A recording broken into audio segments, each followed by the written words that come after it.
ಆತ್ಮೀಯ H16 news ಅರ್ಥಾತ್ ಹೇ ಸಿದ್ದರಾಮಯ್ಯ ಸ್ವಾಗತ. ನಾನು ನಿಮ್ಮವ MIS ಮಲ್ಲಪ್ಪ ಜೋತ್ ಅವರು. ಆತ್ಮೀಯರೇ, ನಮ್ಮ KN ರಾಜಣ್ಣ ಅವರಂತೆ ಒಂದು ಮಾತು ಮಾತಾಡಿದ್ರೆ ದೊಡ್ಡ ಚರ್ಚೆ ಆಗ್ತಾ ಇದೆ. ಕ್ರಾಂತಿ ಆಗ್ತದೆ, ಸೆಪ್ಟೆಂಬರ್ನಲ್ಲೇ ಬದಲಾವಣೆ ಆಗ್ತದೆ, ಸರ್ಕಾರದಲ್ಲಿ ಆಗಿರ್ಬೋದು, ಪಕ್ಷದಲ್ಲಿ ಆಗಿರ್ಬೋದು. ಏನೇನೋ ಒಂದು ಸ್ಟೇಟ್ಮೆಂಟ್ ಕೊಟ್ಟಿದ್ದಾರೆ. ಆ ಸ್ಟೇಟ್ಮೆಂಟ್ದಿಂದಾಗಿ ವಿಶೇಷವಾಗಿ ದೊಡ್ಡ ಗದ್ದಲ ಆಗ್ಬೋದೇನು.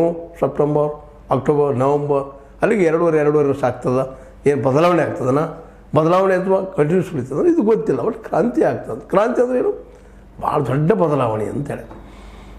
ಇರಲಿ ಆಗಲಿ, ಏನಾಗ್ತದೆ, ಭಾಳ ಅಂದರೆ ಕಾಂಗ್ರೆಸ್ ಬಿದ್ದು ಸರ್ಕಾರ ಬಿದ್ದು ಹೋಗ್ಬೋದು, ಬಡಿ ಎದ್ದು ಹೋಗ್ಬೋದು, ಅದರಿಂದ ಯಾರಿಗೇನೂ ಇಲ್ಲ. ಕ್ರಾಂತಿ ಆದರೆ ಅಲ್ಲಿ ಕಾಂಗ್ರೆಸ್ಗೆ ಎಲ್ಲ ಕ್ರಾಂತಿ ಆಗ್ತದೆ, ಜನರಿಗೆ ಕ್ರಾಂತಿ ಪ್ರಶ್ನೆ ಇಲ್ಲ. ಆ ಮಾತು ಬೇರೆ. ಯಾಕೆಂದರೆ ಈ ಕ್ರಾಂತಿ ಅಂದರೆ ಬದಲಾವಣೆ ಒಮ್ಮಿಂದ ಸಡನ್ನಾಗಿ. ಈಗಿರೋ ಕ್ರಾಂತಿ ಅಂದರೆ DK ಅವರನ್ನು ಸಿದ್ದರಾಮಯ್ಯ ಬಿಟ್ಟು ಒಮ್ಮೆ ಮತ್ತೊಬ್ಬರು ಬೇರೆ ಯಾರಾದ್ರು ಚೀಫ್ ಮಿನಿಸ್ಟರ್ ಆಗ್ತಾರ ಅಂದಾಗ ಮಾತ್ರ ಕ್ರಾಂತಿ ಅನ್ಬೋದು ನಾವು, ಕಾಂಗ್ರೆಸ್ ದೃಷ್ಟಿ ಇಟ್ಕೊಂಡು. ಯಾಕೆಂತಂದರೆ ಸಿದ್ದರಾಮಯ್ಯನವರಂದು 2.5 ವರ್ಷ ಆದ್ಮೇಲೆ ಬಿಡುವುದಿಲ್ಲ ಅಂತ ರಜಿಟಾಗಿ ಕುಳಿತುಕೊಂಡ್ಬಿಟ್ಟಿದ್ದಾರೆ. DK ಅವರು ನಾನು ಹಾಗೆ ಆಗ್ತೀನಿ, ಆದರೆ ಸಿದ್ದರಾಮಯ್ಯ ಬೆನ್ನು ಬಿಡುವುದಿಲ್ಲ ಅಂತ ಅವ್ರು ಕುಳ್ಕೊಂಡಿದ್ದಾರೆ.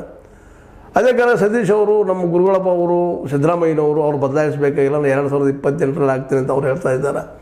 ಏನು ಕ್ರಾಂತಿ ಅಂದರೆ ರಾಜಣ್ಣವ್ರ ದೃಷ್ಟಿಯಲ್ಲಿ ಕ್ರಾಂತಿ ಅಂದರೆ ಏನಪ್ಪ ಅಂತಂದ್ರೆ DK ಕ್ಷೇಮ ಹೋಗಿಲ್ಲ, ಸಿದ್ದರಾಮಯ್ಯ ಮುಂದುವರಿ ಹೋಗಿಲ್ಲ, ಒಬ್ಬರು ಹೊಸ ಮನುಷ್ಯ ಬರಬೇಕು. ಯಾರು